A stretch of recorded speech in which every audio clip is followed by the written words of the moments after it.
Temperature এত মারাত্মক কমে গেল যে ওই শেল্টারটাও আমাদের আর বাঁচাতে পারছিল না ফ্রস্ট বাইটের আতঙ্কের হাত থেকে।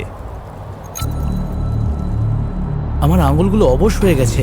আমার টাচ ফিল করতে পারছো? হালকা। ওহ, তোমার পা খুব ঠান্ডা। দেখছো কেমন সাদা হয়ে গেছে?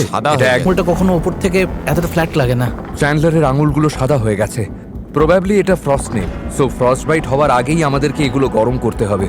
দুর্ভাগ্যবশত চ্যান্ডলারের কপাল খারাপ। মাদার নেচার আমাদের জন্য আরো একটা সারপ্রাইজ রেখেছিল। কেউ কি মাথা নাড়া করে চলে যেতে চাও? আমি আসলে সেটাই তাহলে ভাবছি। তো ব্যাড লাক, কারণ পাইলট জানালো প্রচন্ড তুষারপাতের জন্য সে ফ্লাই করতে পারবে না। একটু কষ্ট করে টিকে থাকো আর আজকে সেফ থাকার চেষ্টা করো। এই চ্যালেঞ্জের সবথেকে খারাপ দিনেও আমরা কি এই জায়গাটা থেকে কোনোভাবে বেরোতে পারবো না? শোনো, আমি তোমাদের বলছি, যেদিন বিপদের চান্স সব থেকে বেশি থাকবে ধরে নাও সেদিনই প্লেন আসতে। ও না, গত রাতে কত স্নোফল হয়েছে। ওয়েদার পুরো চেঞ্জ হয়ে গেছে, বেশ ডেঞ্জারাস। তো এক সময় এটাই আমাদের ক্যাম্প ছিল। উহ, আজকে তো একেবারে জমে যাব। এখন আমাদের মেন প্রায়োরিটি ছিল আগুন জ্বালিয়ে একটু গরম হওয়া। ধুর, এ তো নর্মালি এত কঠিন হয় না। কিন্তু রাতের স্নোফলের কারণে একটা নতুন প্রবলেম এলো। সব ভেজা, সব কাঠ ভিজে গেছে। এটা খুবই খারাপ হলো। আমার একটা আইডিয়া আছে। ও পাখির পালক নিয়ে এসছে। এই তো হচ্ছে। এবার কাজ হবে। এই আগুনটা না জ্বললে আজকে আর রক্ষা নেই। ও এই তো স্পার্ক দেখা গেছে। পালকগুলো কাজ করছে। আমাকে আমার জীবনের ঝুঁকি নিয়ে হলেও এটা বাঁচাতে হবে। ও প্লিজ প্লিজ আগুনটা জ্বলে উঠুক।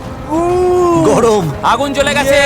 আমরা এখন শুধু গরম নিয়ে ভাবছি, কিন্তু আমাদের আসলে ফোকাস করা দরকার খাবারের ব্যবস্থা করবার দিকে। আমার কাছে একটা জিনিস আছে যেটা কাজে লাগতে পারে। এটা একটা আইস অগার। বাহ, দারুণ। আমাদের ক্যাম্পের কাছেই একটা জমে যাওয়া লেক আছে, তাই আমরা এই অগার দিয়ে গর্ত করে মাছ ধরতে চেষ্টা করব।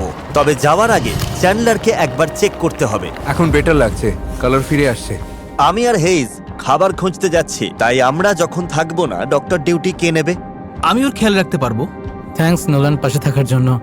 ওয়েলকাম বাডি। স্পটগুলোর একটা টার্গেট করি। ঠিক আছে। মেবি ওখানকার বরফটা একটু পাতলা হবে। ও, এখানে চরম ঠান্ডা। খুব জোরে হাওয়া দিচ্ছে। ফেরার সময় মুখের উপরেই হাওয়া লাগলে অবস্থা খারাপ হয়ে যাবে।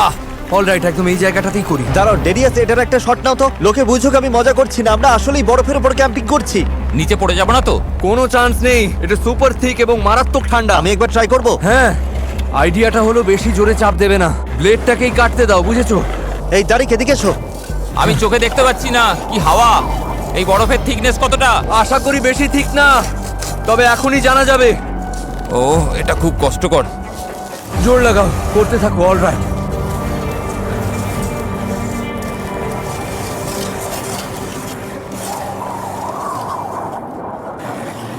কতটা গভীরে গেলাম দেখো। চলো চেক করি। ও আমরা বেশ কিছু এগিয়েছি। দেখো একবার। হচ্ছে আমাদের। আরে আমার চোখটা, ওহো, এখানকার ওয়েদার আমাদের কল্পনার থেকেও অনেক খারাপ। আমাদের অবস্থা সময়ের সাথে আরো খারাপ হচ্ছে। আমাদের পুরো কিচেনটা একেবারে বরফে ঢেকে গেছে। খাবার বানানোর গিয়ারগুলো বেশিরভাগই হারিয়ে ফেলেছি।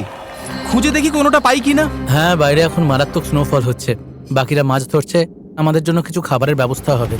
তোমাদের কি মনে হয় প্রায় 2.5 ফুট হবে নাকি 3? এটা তারেকের প্রায় হাফ সাইজ, 2.5 ফুট তো হবেই। ও আচ্ছা। যে কোনো মূল্যে আমাদের মাছ পেতেই হবে, না হলে ভাইয়েরা 5 আর 6 নম্বর দিনে অবশ্যই সবাই খেপে যাবে। দেখো কতটা গভীর, আমার পুরো হাত ঢুকে যাচ্ছে।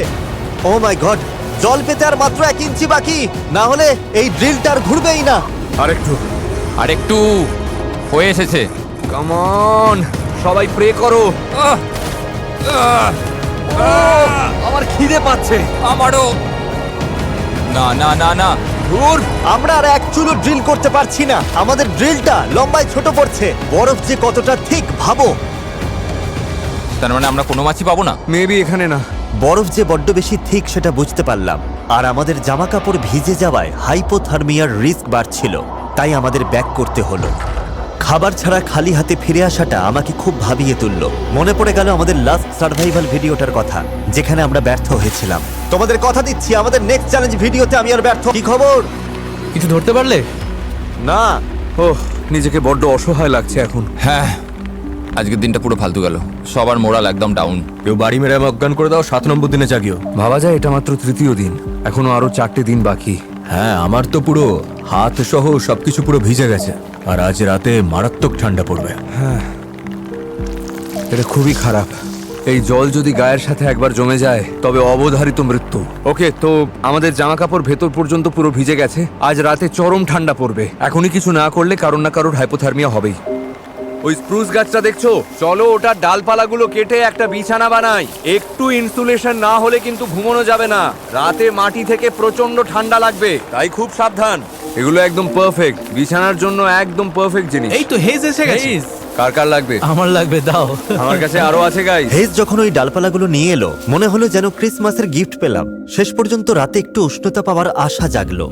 ও, এটা আমাদের বাঁচিয়ে দিল ভাই, থ্যাংক ইউ। আমরা ঠিক আছি, সবাই সেফ, এটাই আসল কথা। ভাই আজ রাতে দারুণ ঘুম হবে, দারুণ ঘুম হবে। Good night.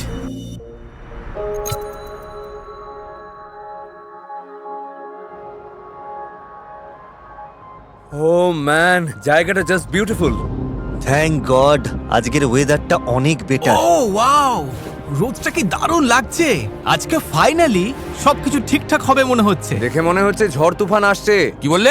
ওয়েদার, ওই দূরের অন্ধকারটা দেখছো? তার মানে ব্লিজার্ড। Blizzard? ব্লিজার্ড। আমাদের তাড়াতাড়ি মুভ করতে হবে। আর সবচেয়ে বড় সমস্যা হলো আজকে কোনো মাছ না ধরতে পারলে আমাদের খাবার শেষ হয়ে যাবে।